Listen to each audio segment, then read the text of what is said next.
Je dirais que ce droit à l'erreur comporte une large part d'équivoque. En fait, ce n'est pas de droit à l'erreur dont il faudrait parler, mais de droit de régularisation des erreurs commises de bonne foi. Et cette régularisation évitant le prononcé de sanctions. Alors, de quelles erreurs s'agit-il? D'erreurs dites régularisables, c'est-à-dire correspondant à des obligations déclaratives, régularisables à condition qu'on ne soit pas hors délai. Lorsque la déclaration doit être faite dans des délais requis, il faut respecter les délais. Erreurs qui, si elles ne sont pas régularisées, vont appeler le prononcé de sanction. Alors, en quoi peuvent consister ces erreurs? Soit en une méconnaissance d'une règle de droit, soit en une simple erreur matérielle.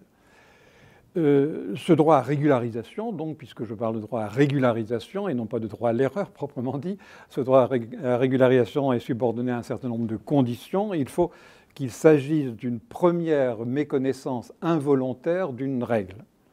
Et donc que ce soit la première fois que l'erreur a été commise, et surtout que l'intéressé ne soit pas de mauvaise foi et n'ait pas commis de fraude. La preuve de la mauvaise foi ou de la fraude éventuelle de l'administré incombant, et c'est un point sur lequel je reviendrai, à l'administration. Il y a donc une présomption de bonne foi en faveur de l'administré. Le texte prévoit deux modes possibles de régularisation, soit spontanée à l'initiative de l'administré, soit provoquée à l'initiative de l'administration. L'administration, si une erreur a été commise, invitant l'administré à régulariser sa situation, et régularisation qui à ce moment-là doit être correcte et qui, si elle est faite dans de bonnes conditions, évitera le prononcé d'une sanction. Quelles obligations donc en découlent pour l'administration en cas d'erreur de l'administré? Elle doit vérifier s'il s'agit d'une première fois que l'erreur a été commise. Ensuite, elle doit vérifier qu'il n'y a pas mauvaise foi ou fraude. Et si ce n'est pas le cas, inviter l'administré, troisième obligation, à régulariser sa situation en respectant éventuellement des conditions de délai si ces conditions existent dans les textes. Et si ces trois conditions sont remplies, aucune sanction ne sera prononcée contre l'administré, bien qu'il ait commis là une première fois une erreur. Derrière tout ça, effectivement, il y a un véritable enjeu pratique, c'est que le contribuable doit se sentir sécurisé dans sa démarche par une procédure, un interlocuteur, bref, qu'il connaisse le mode d'emploi pour exercer son droit à l'erreur. Par le passé, il a existé des procédures ont été mises en place, ainsi que les décrit le professeur Chevalier, qui permettait par exemple de ne pas tirer les conséquences d'une première infraction en termes de sanctions. La loi pour un État au service d'une société de confiance, adoptée en 2018, franchit un nouveau pas en systématisant et en généralisant le droit à l'erreur. Qu'est-ce que ça signifie? Que le contribuable, lorsqu'il a commis une erreur et qu'il veut la réparer, est invité à le faire. D'ailleurs, en termes très pratiques, un site internet a été mis en place sous l'égide de la TITP, le site oops.fr, avec les erreurs les plus courantes commises par les contribuables, de manière à ce qu'ils puissent les réparer. Et au sein de l'administration fiscale elle-même, la possibilité de réparer ces erreurs est mise en avant. Cette invitation se traduit également par des mesures incitatives sur les intérêts de retard. Lorsque un contribuable fait une erreur fiscale, l'encaissement de ses impôts par le Trésor est retardé. Et donc, il y a le prix du temps, ce n'est pas une sanction, qui est applicable, c'est-à-dire les intérêts de retard.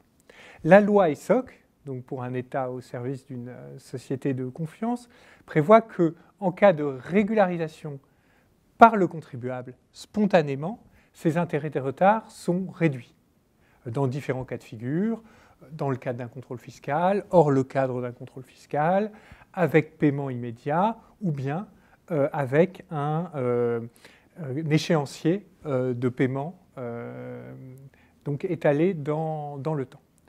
Pour terminer, je dirais qu'il faut distinguer le droit à l'erreur, c'est-à-dire la réparation d'une erreur de bonne foi, des dispositifs qu'on appelle de mise en conformité.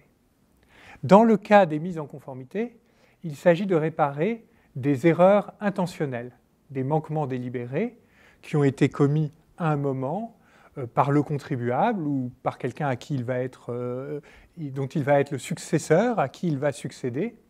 Et finalement, le contribuable décide de revoir son comportement, de se mettre en conformité.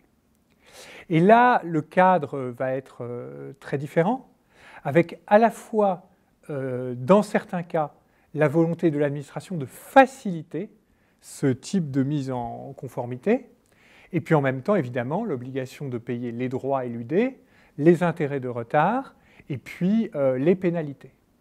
Comment ça se passe, hein? Il y a deux exemples. Le service de traitement des déclarations rectificatives, qui a existé par le passé pour les personnes cherchant à régulariser, à mettre en conformité des avoirs détenus à l'étranger non déclarés. Et puis aujourd'hui, le service de mise en conformité des entreprises, qui a été mis en place au niveau national pour les entreprises. Par exemple, le cas d'un chef d'entreprise qui va racheter une société et puis qui va s'apercevoir que dans cette société, il y a des montages fiscaux qui ont été abusifs, qui ont été créés. Alors, dans ce cas-là, finalement, comment fait-on pour sécuriser la démarche? Eh bien, tout d'abord, on désigne un interlocuteur au contribuable, c'est-à-dire qu'il va savoir à qui s'adresser. Et puis ensuite, on clarifie, on établit à l'avance les pénalités qui vont être dues. C'est-à-dire qu'il saura comment il va être traité. Et bien évidemment, il va être traité de manière équitable, c'est-à-dire pas plus favorablement qu'un autre, mais de manière sécurisée. En tenant en compte aussi d'ailleurs la volonté du contribuable de mettre sa situation en conformité.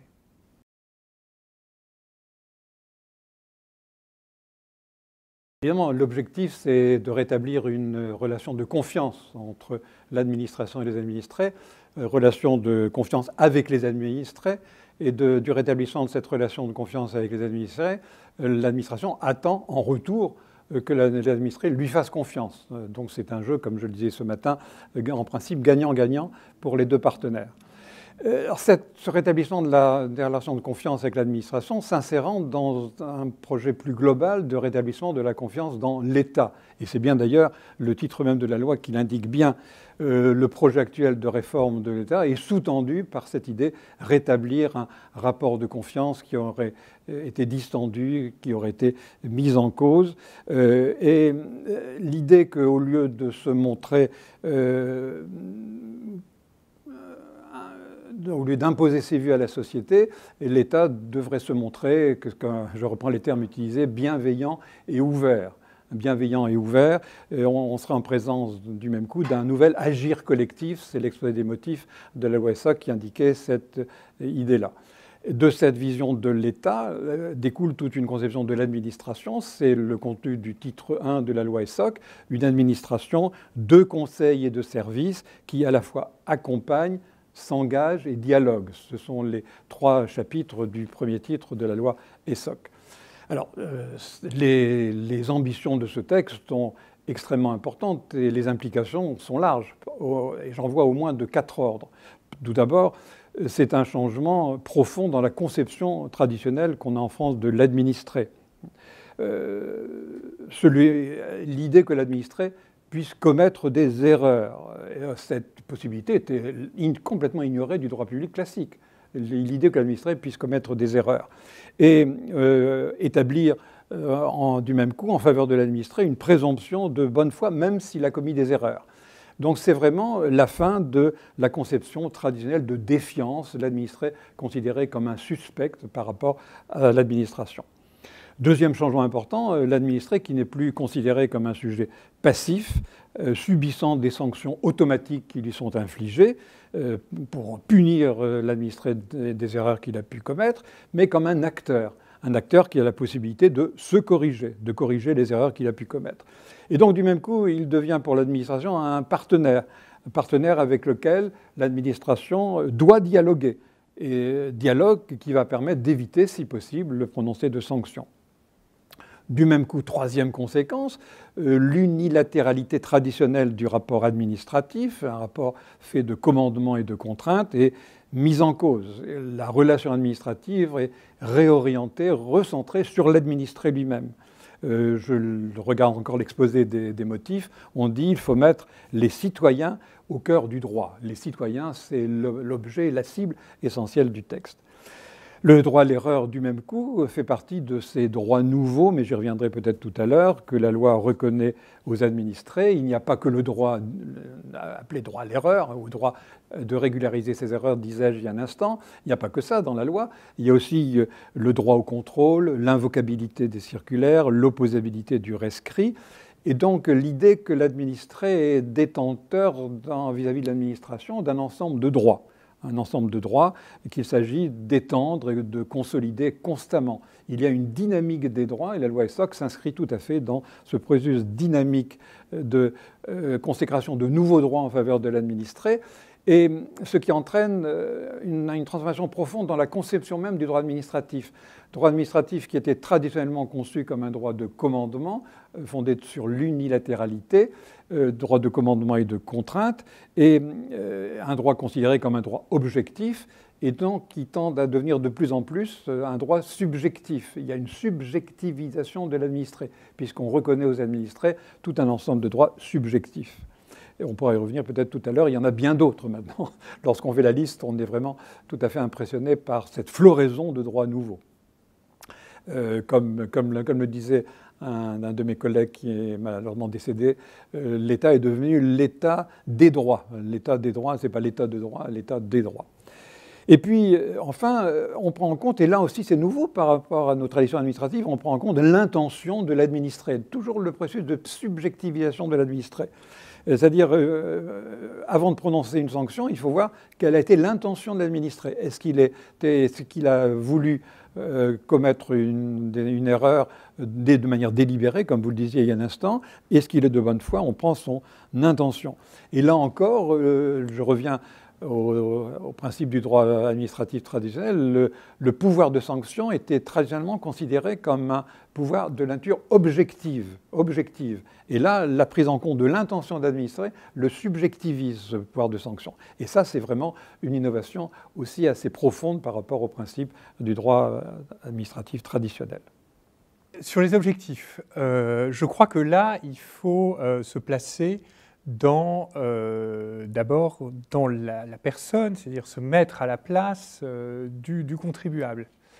Et le contribuable, finalement, pour lui, sa relation avec l'administration et puis avec la fiscalité, c'est une relation qui peut être de préoccupation, parce qu'il y a des enjeux financiers derrière, parce que ça peut être compliqué, le droit et en particulier le droit fiscal, et puis parce que derrière, il y a aussi le risque d'être sanctionné.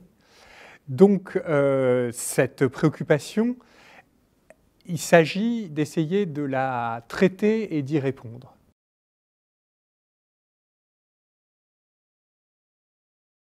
La loi ESSOC, elle a pour conséquence d'abord d'étendre ces concepts et ces notions à d'autres domaines de l'action publique, à d'autres secteurs, et donc de créer finalement un échange, une extension des meilleures pratiques.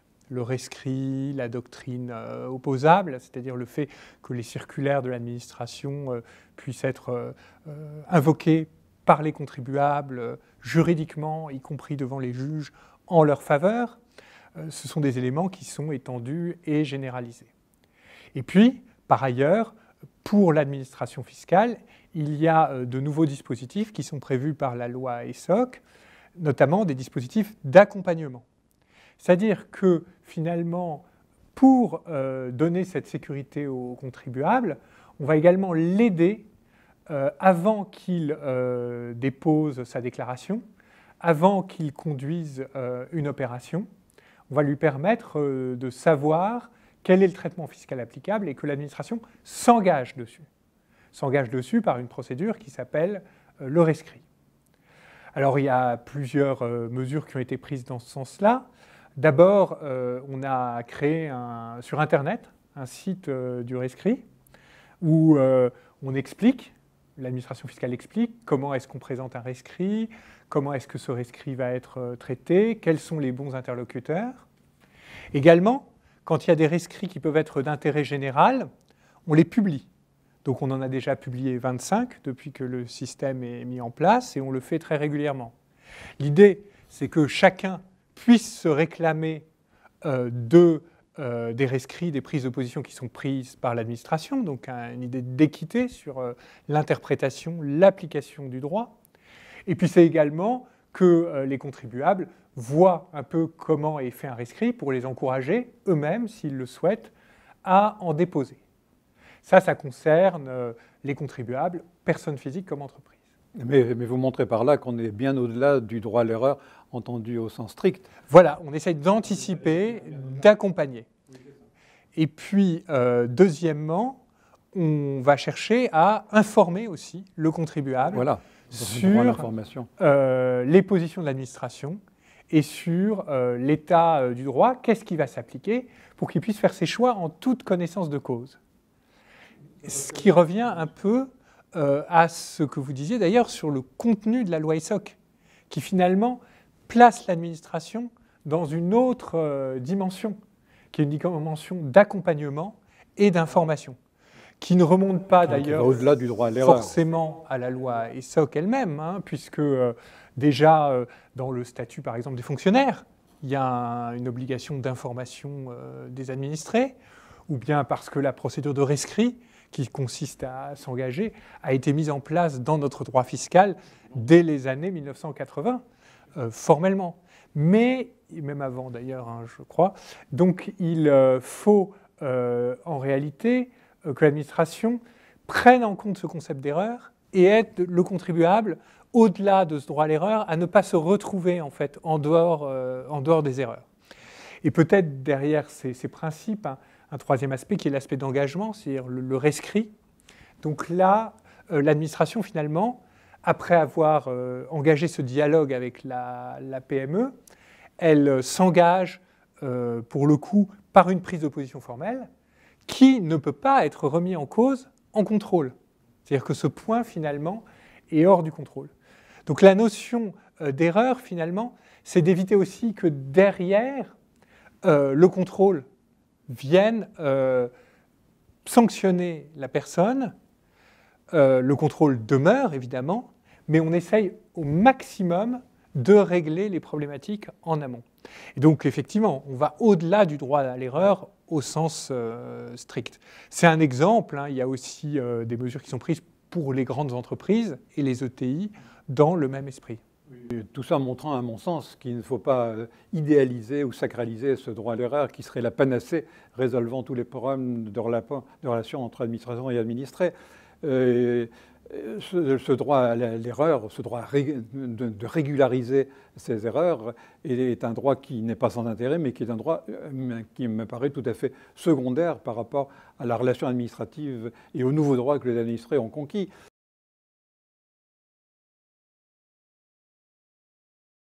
Il comporte toute une série de limites. Certains de mes collègues ont critiqué le texte en disant finalement des dispositifs comparables existaient déjà. D'ailleurs, vous l'avez rappelé. C'est un texte qui est un texte supplétif et qui ne supprime pas ce qui existait. Et c'est un texte qui comporte d'ailleurs une série d'équivoques. Qu'entend-on par première fois? Qu'entend-on par fraude? Qu'entend-on par bonne foi? Ça donnera lieu à interprétation. Et puis, derrière ça, il y a deux raisons qui sont beaucoup plus profondes. Finalement, ce droit à l'erreur, c'est reconnaître que le droit facilite la commission d'erreurs. Pourquoi? Parce que c'est un droit qui est devenu hyper complexe. Et donc, il est tout à fait naturel et normal que l'administré, compte tenu de la complexité de ce droit, en vienne à commettre des erreurs. Donc, finalement, ce texte, paradoxalement, prend acte de la complexité du droit en disant le droit est complexe, tant pis, et les administrés vont commettre des erreurs, on va essayer de faire en sorte qu'ils corrigent ces erreurs à temps, mais c'est tout. Donc, c'est finalement prendre acte de la complexification du droit. Et donc, la véritable critique, c'est de dire, est-ce qu'il ne vaudrait pas mieux s'attaquer de front à la complexité du droit, pour éviter que les administrés puissent commettre des erreurs, hein, plutôt que de dire, le droit est complexe, donc admettons que les administrés puissent commettre des erreurs.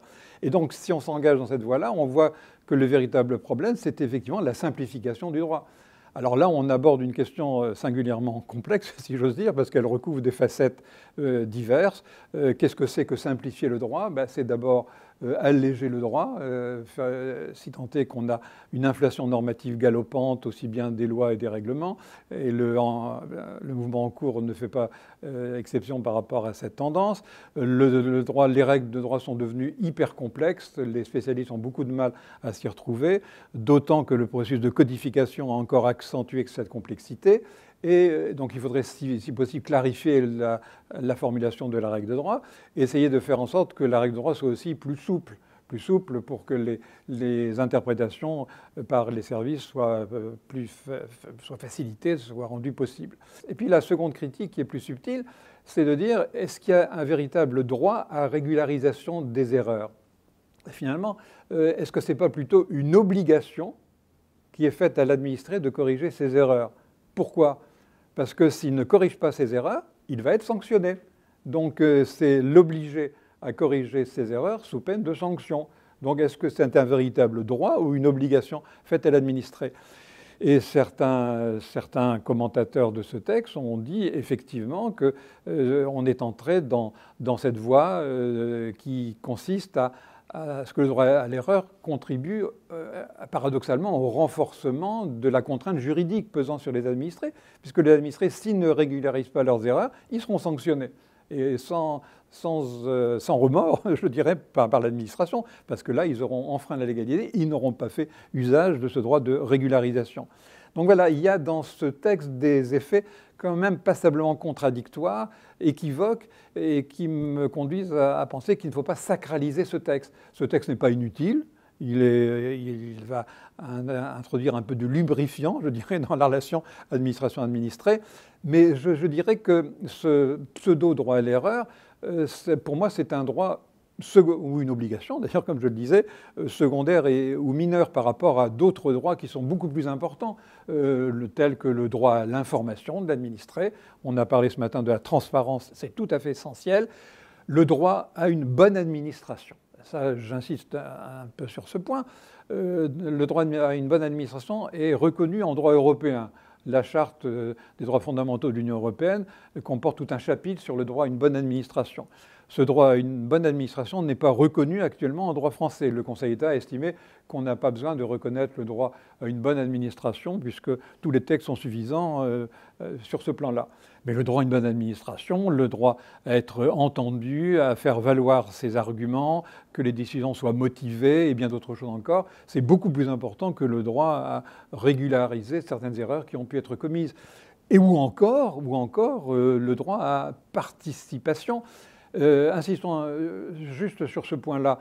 Le code nouveau sur les relations du public avec l'administration comporte un titre sur l'association des administrés aux décisions unilatérales prises par l'administration. Le fait qu'il y a un droit qui est reconnu aux administrés d'être associés à la prise des décisions de l'administration. Ça me paraît beaucoup plus important que le droit à régulariser certaines erreurs commises. Donc pour moi, ce n'est pas inutile, ça introduit un peu de lubrifiant, comme le disait il y a un instant, mais à mes yeux, ce n'est certainement pas un droit absolument essentiel.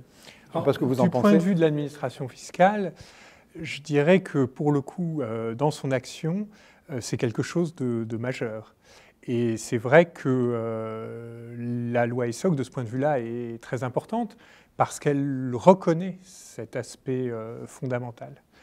Dans l'administration fiscale, il y a bien évidemment l'administration de contrôle, et vous en parliez à juste titre. Elle a pour but de s'assurer que l'obligation de régularité, de conformité des contribuables est respectée. Mais parallèlement, la loi ESSOC et le droit à l'erreur met l'accent sur un deuxième aspect, qui est la volonté que peuvent avoir les contribuables d'être en conformité avec la législation, de bien appliquer la loi et la nécessité de leur offrir des moyens pour ça. C'est là où la logique d'accompagnement et celle de correction des erreurs, et même celle de mise en conformité en cas d'abus passé, se rejoignent toutes finalement. C'est l'idée que cette volonté pour le contribuable d'être de bonne foi, on pourrait dire, c'est quelque chose également que l'administration doit prendre en compte. L'objectif, il est toujours le même, c'est la bonne application du droit fiscal, la bonne application équitable, conforme à la volonté du gouvernement et finalement aussi le fait de recouvrer les recettes fiscales qui sont prévues par le législateur, attendues et qui servent à alimenter les services publics. Mais le fait de reconnaître ce second levier, c'est essentiel. Alors, dans la pratique, comment ça va se traduire ? Il n'y a pas que les dispositions de la loi ESSOC en réalité. Derrière, c'est tout un état d'esprit, toute une manière de gérer les relations avec les contribuables. C'est là aussi où peut-être les mesures que nous prenons sont assez symboliques parce que plusieurs d'entre elles n'appellent pas de texte nouveau. Par exemple, encore une fois, l'accompagnement fiscal des petites et moyennes entreprises, la mise en place de partenariats sur lesquels les grandes entreprises qui sont en conformité avec le droit fiscal s'engagent, et l'administration aussi. C'est des démarches proactives. Pour éviter que des erreurs soient commises. Voilà, ça me paraît beaucoup plus intéressant. Et le but, c'est vraiment de s'appuyer sur cette bonne foi, finalement. On présume la bonne foi du contribuable. Il faut sans doute prolonger la logique pour en faire un instrument d'égalité devant l'impôt, de bonne application de la loi fiscale et de sécurité juridique. Toute démarche proactive me paraît infiniment préférable. Et il me semble qu'on s'oriente un peu vers cela. Les toutes dernières mesures qui ont été annoncées, création d'un site internet recensant les erreurs les plus fréquemment commises, un guichet automatique et une indication des erreurs les plus fréquemment commises, tout ça me paraît extrêmement souhaitable. Plutôt que de droit à régularisation, évitons que des erreurs soient commises. Alors pour éviter que des erreurs soient commises, simplifions les textes et aussi un accompagnement que les administrants peuvent apporter aux administrés pour éviter qu'ils commettent des erreurs. Ça me paraît beaucoup plus important que ce fameux droit à l'erreur. Je crois que vous insistez dessus, mais fort justement, c'est la problématique d'accès au droit. C'est-à-dire qu'en réalité, tous ces droits, ils pouvaient exister dans des cas particuliers. Certains y recouraient, d'autres pas, notamment parce que, pour des raisons d'information sur l'existence du droit, les circuits à activer. Quand même aussi, parfois, les personnes peuvent avoir une certaine crainte vis-à-vis d'un contact avec l'administration. Donc l'idée, pour vivre heureux, vivons cachés, elle peut exister aussi. Et donc par rapport à ça, il est important d'aller chercher les contribuables. Et également les agents publics. Et c'est là où se trouvent probablement les principaux enjeux futurs. Organisation des administrations. Donc par exemple la DGFiP, toujours dans ce projet d'accompagnement des PME, nous avons créé des équipes au niveau des directions régionales des finances publiques, donc dans une logique de proximité, qui peuvent répondre comme ça aux besoins d'accompagnement des PME. Également, sans doute, de formation, d'animation des équipes dans cette logique. Et c'est tout un champ, à mon avis, qu'il va falloir explorer, travailler à l'avenir pour vraiment se donner les moyens humains, organisationnels, de répondre à ces questions. Le droit, c'est une chose, mais l'accès et l'effectivité, c'est vraiment fondamental dans la pratique administrative.